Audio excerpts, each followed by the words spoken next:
Hello friends, जैसे कि आप सब लोग जानते हो कि मैं सिंगल मॉम हूँ।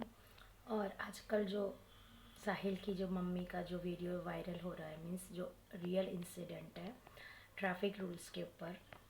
मीन्स वो 23 ईयर्स का था, वो अपने सही रास्ते पे जा रहा था और उसको किसी ने, बड़े बाप के बच्चे ने ठोक दिया। मतलब ये तो एक ऐसा केस है जिसने जो हमको अभी दिख रहा है, पर ऐसे हमारे इंडिया में ऐसे कितने हज़ारों केसेस होते हैं जो कुछ तो बाहर आते भी नहीं है, क्योंकि जो बड़े लोग होते हैं वो हम जैसे नॉर्मल लोगों को धमका के या डरा के, या तो आधे तो पुलिस लोग सुनती भी नहीं है। हम जैसे इंसान नॉर्मल, मेरे जैसे सिंगल मॉम, क्योंकि मेरा भी एक 14-15 ईयर्स का भी हुआ है बेटा है, जिसको मैं साइकिल भी नहीं देती हूँ क्योंकि एक बार वो, मैं जहाँ ट्यूशन पढ़ाती हूँ और मेरा घर का थोड़ा सा 10 मिनट्स का by vehicle, 10 to 15 minutes by cycle and vehicle का डिस्टेंस है। तो वहाँ से वो आ रहा था, तो गेट के हमारे फ्लैट के सामने का गेट के उधर से ही वो रास्ता सही नहीं था तो गिर गया था, तो उसको नीज़ में चोट आई थी वो तो सामने कोई दुकान वाला था, उसने देखा, वो औरत भाग के उसको पकड़ने आई, लेडी, और उसने बैठा के मेरे बेटे से कॉल करवाया मुझे। मैं जब क्लासेस ही ले रही थी उस टाइम कॉल आया, तो अचानक बोले कि आपका बच्चा साइकिल से गिर गया। तो इतना डर गई थी मैं, क्योंकि हम जो सिंगल मॉम्स होती है ना, हम लोग सेकंड मैरिज भी नहीं करती, क्योंकि हमको हमारा बच्चे से इतना प्यार होता है। तो मैं जब भी ये वीडियोस देख रही हूँ साहिल की मम्मी का, बहुत दिन हो गए, तो भी फर्स्ट दिन मैंने न्यूज़ में सुना था, मैं रोना रोक के बैठी थी, क्योंकि मेरे सामने मेरा बेटा बैठा था। क्योंकि मैं उसके सामने वीक नहीं होती हूँ, क्योंकि मैं ही उसके पापा हूँ, मैं ही उसकी मम्मी हूँ। तो मैं उसके सामने ज़्यादातर रोती नहीं हूँ, क्योंकि अभी वो टीनेज से गुजर रहा है, तो मुझे एकदम स्ट्रिक्ट बन के उसको पालना पड़ता है, डिसिप्लिन में है वो सब। क्योंकि अगर वो जान लेगा कि मेरी मम्मी बहुत इमोशनल है, बहुत सॉफ्ट है, तो अभी अगर मेरे को वो ऐसे तरह देखेगा ना, तो फिर मैं उसको मोल्ड नहीं कर पाऊँगी जिस तरह मुझे उसको लाइफ में मोल्ड करना है। क्योंकि टीनेज है तो उसको भी सेंस नहीं है कि क्या सही करना है, क्या गलत करना है। तो मुझे उसको गाइड करना पड़ता है, डांटना पड़ता है, डराना पड़ता है, समझाना पड़ता है, प्यार से भी, हर तरीके से, ताकि वो सही रास्ते में चले। तो मैं उसके सामने नहीं रोई, बट मैं छुपके से रोई। क्योंकि फिर दूसरे दिन जब वो स्कूल चला गया, तब वापस मैंने यूट्यूब में सारे वीडियोस देखे, तो मैं जब भी देखती थी मुझे बहुत डर लगता था। और वैसे भी मेरे साथ वो जो साइकिल वाला इंसिडेंट मेरे बेटे के साथ हुआ, उसके बाद मैं उसको बोलती थी कि चल के ही आना, क्योंकि बाई वॉकिंग भी 20-25 मिनट्स में वो पहुंच जाता है वहाँ पे। मैं इसको पढ़ाती हूँ ट्यूशन, स्कूल से आके डायरेक्ट मेरे पास आके फिर वापस अपने आप से छूट के खुद से चल के घर चला जाता है। तो आजकल तो ऐसा भी मैंने न्यूज़ में देखा है कि एक अंकल टाइप ही थे, वो रास्ता क्रॉस कर रहे थे एकदम स्लोली, एकदम से रिक्शा एकदम स्पीड में आई और वो अंकल को ऐसे उड़ा के डिवाइडर से टकरा गए, तो सर में चोट आई और ऑफ हो गए। तो चलो, हम अगर टू व्हीलर चलाते हम, तो चलो साहिल के केस में अगर उसने हेलमेट पहना होता तो शायद बच जाता। उससे भी हमको एक सीख लेनी है कि अगर हम हमारे बच्चे को बड़ा होने के बाद, छोटे में तो कोई बाइक वाइक नहीं देता है, पर अगर बड़े होने के बाद भी हर माँ को अपने बच्चे को हेलमेट के बिना उसको बाहर जाने नहीं देना है। चलो वो तो चलो, हेलमेट तो बाइक में चला सकते हैं, क्या हम बाई वॉक भी अगर रोड में जाते हैं तभी भी हम सेफ़ है क्या? नहीं है। तो क्या चलने के टाइम भी हेलमेट पहन के चले? ठीक है, हम तो हमारा 99% सेफ्टी हमको देखना है, बट कई हादसे में तो वॉकिंग से भी हो जा रहा है, उसका क्या करेंगे?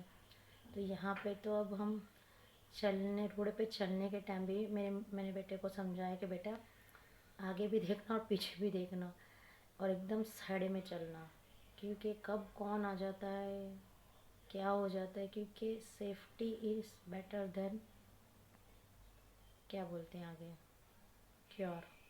ठीक है, जब हो जाता है उसके बाद कुछ नहीं हो सकता, कुछ भी नहीं। मैं हमेशा मेरे वीडियोस में अच्छी बातें, अच्छा,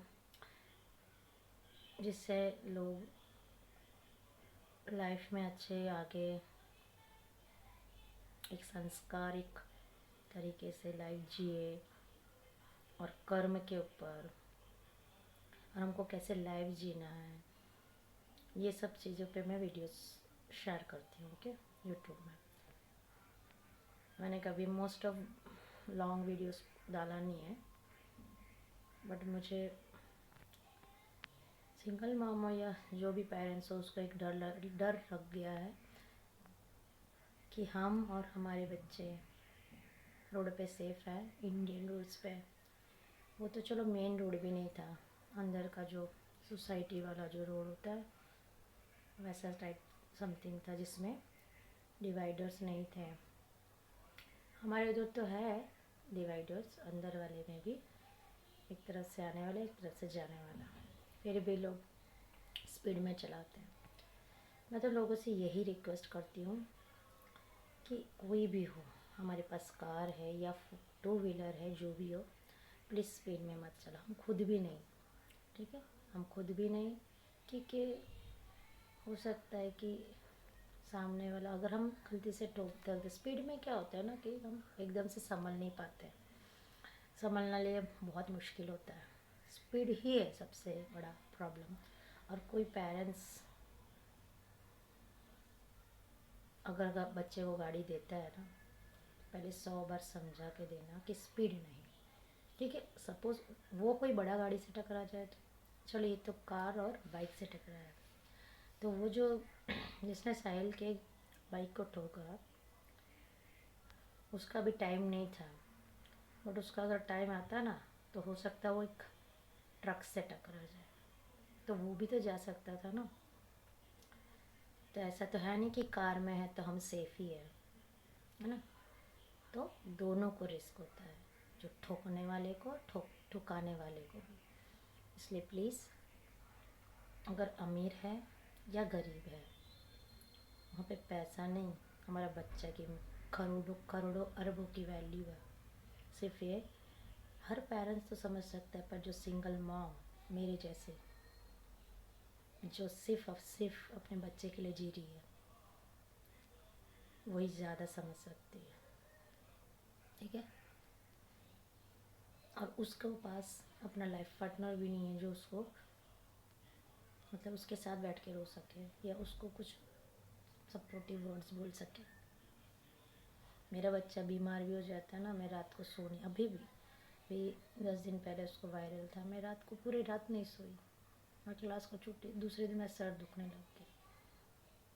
तो प्लीज़ सारे पेरेंट्स को रिक्वेस्ट है, बच्चों को नहीं, लड़कों को नहीं, कि अपने बच्चों को गाड़ी देने से पहले सिखाओ कि बेटा तुम भी स्पीड में चलाओगे, तुम अगर स्पीड में चलाओगे तो ऐसा नहीं है कि सामने वाला ही जाएगा, तुम भी जा सकते हो, ठीक है। सबका होता है टाइम। चलो साहिल का शायद टाइम था, तो कहने की बात है, बट अगर उसने स्पीड में नहीं चलाया तो सामने वाले ने, तो बच जाता। और प्लीज़ और एक बात, अगर रास्ते में हम कुछ भी देखते हैं ऐसे, तो डरना नहीं है। हमारा दिन पूरा जॉब का, अगर जॉब जा रहे हैं और हमने देख लिया ऐसा कुछ, तो प्लीज़ वीडियो नहीं, पहले उसको हेल्प करो, उसको ऑटो में कुछ भी हो कैसे भी करके उठा के पहले फर्स्ट दे जाओ, और उसका हॉस्पिटल तक पहुंचा दो। या तो कुछ छोटा, ज़्यादा लगी नहीं है, सर में नहीं लगी है कुछ है, तो कुछ भी हम छोटा मोटा जो हमको नॉलेज है, फर्स्ट एड पहले दो। कोशिश करो कि हम कैसे इस इंसान को बचा सकें। वह जो दुआएं, अगर हमने किसी माँ का बच्चा, किसी पेरेंट का बच्चा बचा की जान बचाई ना, तो हमको इतनी दुआएं देगी ना हमको, कि हमारी दुनिया संवर जाएगी, ठीक है। प्लीज़ पेरेंट्स अपने अपने बच्चों को समझा दो, प्लीज़। मैं तो अभी भी 15 ईयर्स का हो गया है, बोलते हैं मम्मी मैं, मेरे एज के बच्चे स्कूटी चलाते हैं, एक्टिवा चलाते हैं, मैं उसको साइकिल भी नहीं चलाने देती, इसी वजह से। वो अपने आप ही कहीं ठोकर खा के गिर गया तो उसके बाद से पर मैं कब तक करूँगी ऐसा? मैं खुद हेलमेट पहन के ही चलाती हूँ, क्योंकि मैं ही हूँ उसके लिए, उसके पापा नहीं है। उनको भी हेड इंजरी में ही गए हैं वो, ऐसे नहीं, रोड एक्सीडेंट नहीं, बट वर्क साइड में। इसलिए मैं बहुत डरती हूँ, एक टाइप का फोबिया है कि मुझे कुछ हो जाए मेरे बच्चा को कौन देखेगा। इसलिए रिक्वेस्ट टू ऑल पेरेंट्स कि कभी अपने बच्चों को, अगर ऐसा लगता है कि बच्चा चुपके से चला गया या कहीं अपन, इस केस में ऐसा ही हुआ ना, वो जो पेरेंट है वो चला गया था कहीं आउट ऑफ स्टेशन, और उस बच्चे ने शायद बिना पूछे या चुपके से गाड़ी की चाबी लेके चला गया।